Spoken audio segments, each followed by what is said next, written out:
Hi, thanks for joining me. I am so excited to share with you the 5 most common and deadly dental marketing mistakes that I see on a regular basis. So I talk fast, get your notebook ready. This is going to help you to eliminate those costly marketing mistakes that either you've made in the past or that you may be susceptible to making in the future.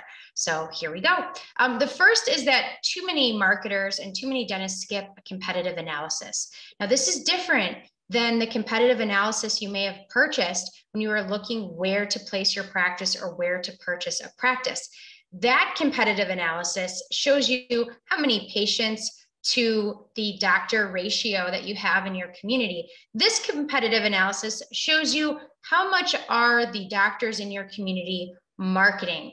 I've seen markets with tons of dentists that are just completely saturated, but their marketing IQ is very low. They have very few Google reviews. They have no advertising. And so even though a doctor moves into a saturated market, they have a strong opportunity to market because the marketing competition is low. So whenever you're looking to build a marketing strategy for a dental practice, you want to start by evaluating the digital footprint of your competitors to see what is it going to take for you to compete in this market financially, and also how much time is it going to take for you to compete.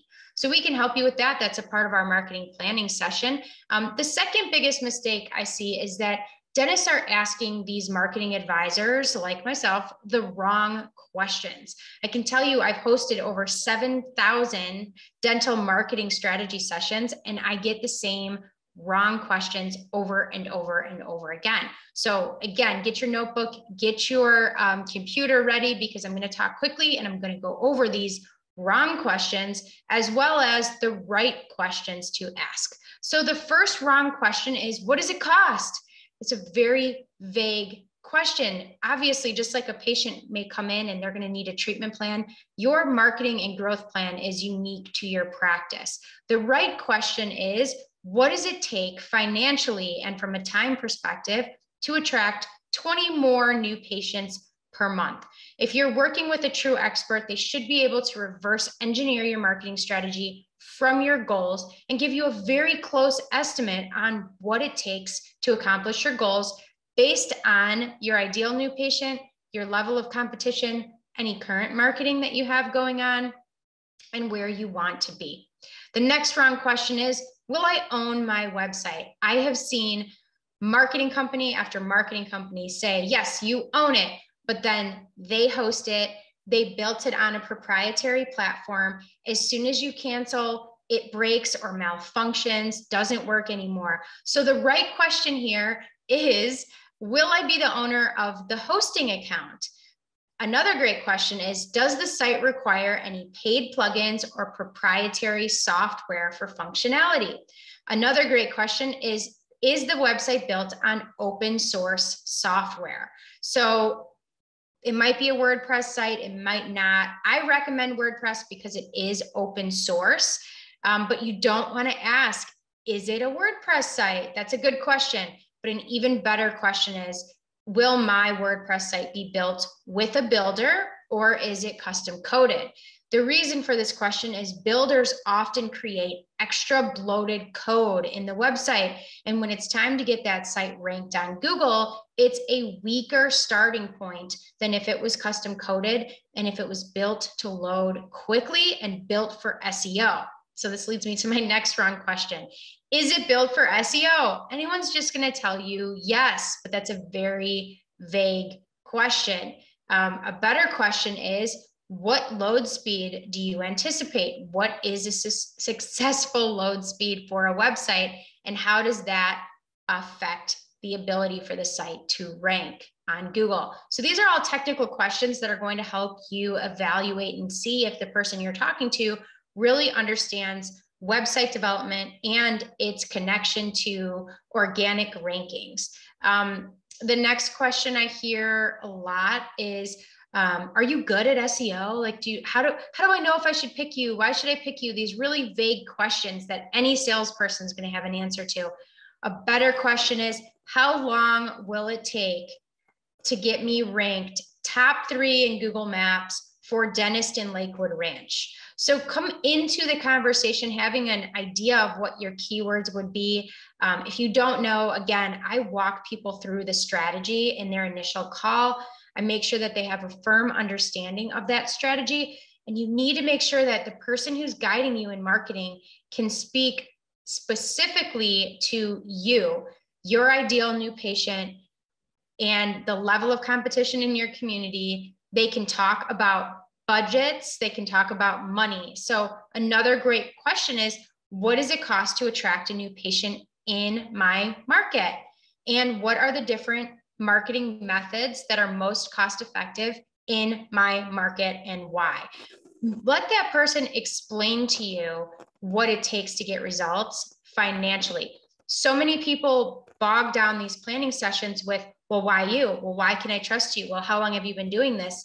And these really vague questions, again, that any salesperson can answer, and they fail to get the value out of that marketing planning session by letting the advisor lead. Let the advisor kind of ask the questions and get a feel for what you need to accomplish, and then educate you to get you where you need to be and to set realistic expectations.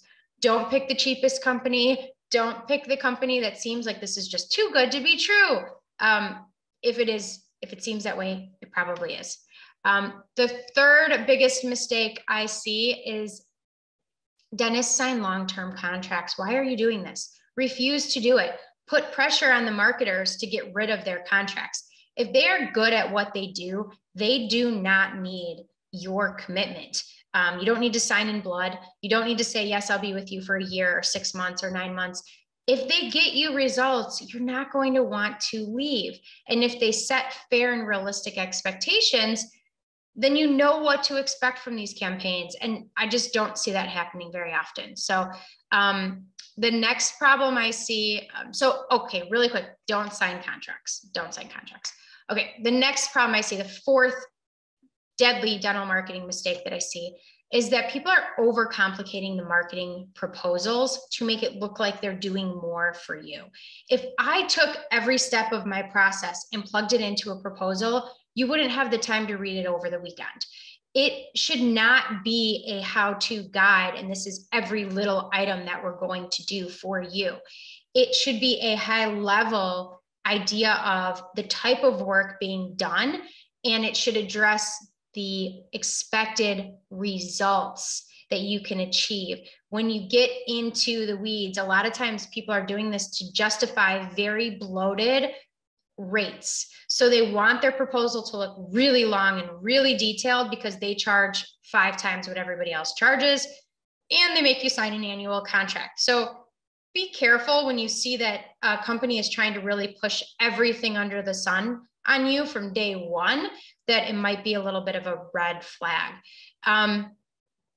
Let's see, some companies go so far as to make you feel as if you need everything. And if you don't do everything, if you don't do social media and SEO and Google ads and this big $30,000 video shoot, that you're going to be lacking what everybody else has. But in reality, you only need 5 more fee-for-service patients per month. So you need the marketing plan to meet your goals. If you overshoot those goals, you have a bigger problem than if you undershoot those goals. And here's what I mean by that. Let's say you're investing $5,000 a month in advertising, but you could have hit your goals on 2,000. And so 3,000 of that 5,000 isn't doing anything for you. How do you know if you didn't layer on the marketing? How do you know which 3,000 is being wasted? It's really hard to evaluate that. So oftentimes I'll recommend that people start out with 1 or 2 services, the services that I know are going to work best in their market, max out those lower cost new patient acquisition methods, and then layer on the next method to minimize waste. So there is a way to do this where you're not just throwing money out and you have no idea how it's working or how it's coming back. Another thing is know what to expect from each marketing method. Some marketing methods are for lead generation, and leads are patients that are interested or people that are interested in becoming patients in your practice. So some marketing methods like Google Ads are lead generation methods. Others are brand building methods. So this is a brand building method would be putting out an educational video, informing your patient what's involved in restoring their smile with full arch implant dentistry. That would be more of an educational. It's also going to be lead generation, but it's the long game where you're educating them and you're creating follow-up campaign, you're creating a drip campaign to keep and nurture those leads until they become patients. So different campaigns work in different ways. They cost different amounts and they have different levels of complexity. It doesn't always make sense to have a very complex marketing plan if your goals are fairly simple. If you're just looking to attract 10 more new patients a month, that's all we want to do. You might be able to accomplish that with one fairly affordable, fairly simple approach that just gets you in the right place at the right time for the right audience. So, come with your goals, have clarity on your numbers, your new patient numbers, and don't waste any more time being frustrated with people that you don't trust or that you're not seeing results from. Call us, set up a marketing planning session. There's going to be a link below this webinar where you can click and get directly into our schedule. We will set up a call. It's usually about 30 minutes. We'll be able to pretty quickly evaluate your level of competition, marketing competition that is, your current marketing and how it's working, your goals, and from that information, we'll put together a customized plan for you. There is no obligation to work with us once you receive that plan. You could do with it what you will, or we'd love to have you as a client. We would love to work with you to help you really understand how your marketing is working to get you exactly where you want to be with your business. So thanks so much. I hope you can take away a lot of great information from this webinar. I look forward to meeting you soon. Have a great day.